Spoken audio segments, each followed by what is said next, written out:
একটা খবর এসছে যে পশ্চিমা নেতারা কি মুখ রক্ষা করতে ফিলিস্তিনকে স্বীকৃতি দিচ্ছে। মানে এটা কি শুধু মুখ রক্ষার বিষয়, না কোনো সিরিয়াস কোনো বিষয়, নাকি এই যে অব্যাহতভাবে ইসরায়েল গণহত্যা চালিয়ে যাচ্ছে, ট্রাম্প চুপচাপ আছে, কোনো নিষ্পত্তি হচ্ছে না, এবং আক্রমণ চালাতে চালাতে তারা দোহা পর্যন্ত আক্রমণ করছে, এবং আশেপাশে অনেকগুলো দেশ কোনোভাবেই গণহত্যা থামছে না। সেটার প্রেক্ষিতে কি তারা খেপে টেপে পশ্চিমা দেশগুলো একের পর এক স্বীকৃতি দিয়ে ট্রাম্পকে চাপে ফেলছেন কিনা, সেই প্রশ্নটা এসছে। নাকি আসলেই এটা মুখ রক্ষা, যেহেতু তারা কিছু করতে পারছে না, সুতরাং প্রতীকী প্রতিবাদ হিসাবে আসছে, সেই আলোচনাটা এসছে। ফিলিস্তিনকে রাষ্ট্র হিসেবে স্বীকৃতি দিয়েছে ইতিমধ্যে কানাডা, যুক্তরাজ্য, অস্ট্রেলিয়া, পর্তুগাল, ফ্রান্সও ঘোষণা দিয়েছে, এবং বলা হচ্ছে যে এই জাতিসংঘের অধিবেশনকে সামনে রেখে আরব দেশের পক্ষ থেকে কয়েকজন নেতা স্বীকৃতি দেবে। এর ফলে ইসরায়েল অবশ্য বলছে যে এটা, এই স্বীকৃতি, তার মুখপাত্র বলছে যে হাস্যকর, এটি সন্ত্রাসবাদকে উৎসাহিত করা হবে বলে মনে করছে। আবার ব্রিটিশ পররাষ্ট্রমন্ত্রী আশঙ্কা করছেন যে এর ফলে ইসরায়েল আরো প্রতিশোধ পরায়ণ হয়ে কোনো ফিলিস্তিনিদের উপর অত্যাচার করে কিনা, গণহত্যার মাত্রাটা আরো বাড়ায় কিনা, সে আশঙ্কা করছে এবং হুঁশিয়ারি দিচ্ছে। কিন্তু বেনিয়ামিন নেতানিয়াহু কি এগুলো কোনো কেয়ার করবেন? তিনি 15ই সেপ্টেম্বর অধিকৃত পশ্চিম তীরে এক অনুষ্ঠানে বলছে যে ফিলিস্তিন নামে কোনো রাষ্ট্র হবে না, এবং তারা পশ্চিম তীরকে ইসরায়েলের সাথে যুক্ত করার চেষ্টা করছে। তো এরকম একটা, যখন নাকি পতনের চূড়ান্ত দ্বার প্রান্তে বা পতন হয়ে গেছে বলা যায় গাজা, তখন একের পর এক এই স্বীকৃতিটা, অনেকে আবার বলছেন এটা তাৎপর্যপূর্ণ।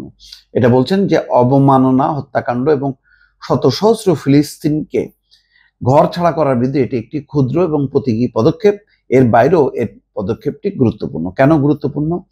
ফিলিস্তিনি রাষ্ট্রবিজ্ঞানী আবু রাশ আল জাজিরাকে বলছেন, যুক্তরাষ্ট্রের ঘনিষ্ঠ মিত্ররা একটি সমঝোতাপূর্ণ চুক্তির পরেই ফিলিস্তিনকে স্বীকৃতি দেওয়ার কথা ভেবেছিলেন, কিন্তু তার আগেই প্রচলিত ধারা ভেঙেই দেশগুলো স্বীকৃতি দিচ্ছে, এবং এই কারণে এটা গুরুত্বপূর্ণ। গুরুত্বপূর্ণ এই কারণে যে ইসরায়েল কোনো কিছু না মেনে একেবারে পুরো গাজা দখল করতেছে, পশ্চিম তীরকে তার দেশের সাথে সংযুক্ত করছে। সুতরাং এটা, যেহেতু তারা কিছু করতে পারছে না, এটা করে তারা একটা প্রতিবাদ দিয়ে রাখছে।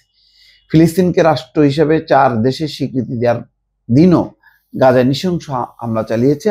হামলা অন্তত 55 জন নিহত হয়, এর মধ্যে 37 জনই গাজা নগরীর।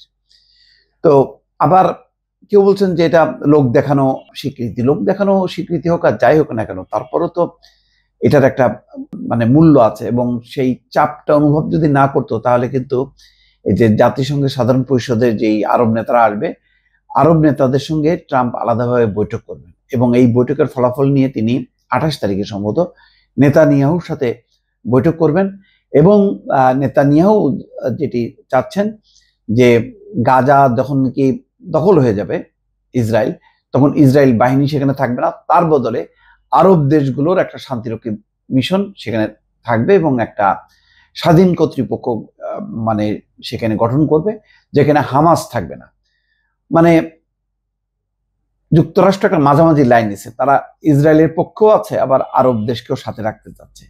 কিন্তু আরব দেশগুলো তারা যেটা চাপ দিবে যে গাজাকে অবিলম্বে মুক্ত করতে হবে একদম পরিপূর্ণভাবে ইসরায়েলের হাত থেকে, এবং কোনোভাবে পশ্চিম তীরকে যুক্ত করা যাবে না, এবং স্বাধীন ফিলিস্তিন রাষ্ট্র, সেই সঙ্গে পশ্চিমাদের চাপ, সব মিলায় এই জাতিসংঘের সাধারণ পরিষদ যখন চলতে থাকবে, তখন কিন্তু ফিলিস্তিনের ভাগ্য কিন্তু নির্ধারিত হবে।